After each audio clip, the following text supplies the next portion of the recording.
La coordination des syndicats de la fonction publique a rencontré ce matin la presse. C'est une organisation qui regroupe une grande défense des intérêts des travailleurs. Elle s'est prononcée sur la tenue de la conférence nationale sur le système de rémunération des agents publics de l'État. La coordination ne participera pas à cette rencontre si le format proposé reste le même.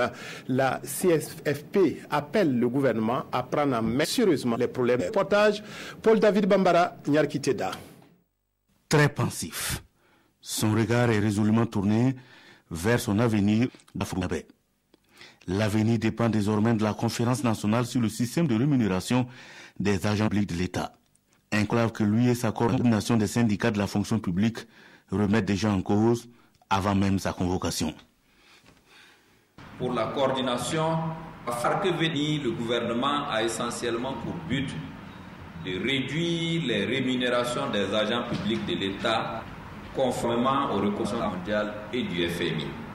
La coordination des syndicats de la fonction publique ne s'oppose pas. Elle peut y aller à une double condition.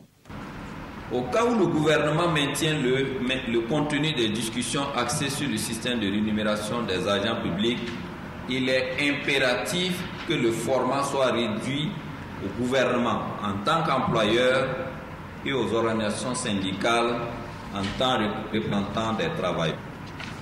Dans un second cas, s'il maintient la dynamique d'une conférence comprenant les forces vives de la nation, les organisations syndicales proposent que l'objet des débats porte sur la richesse nationale et sa gestion, une gestion largement prédatrice.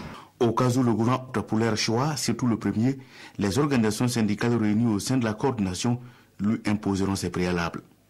1. Qu'il disponibilise en préalable toutes les informations relatives aux rémunérations des différents budgets de l'État. 2.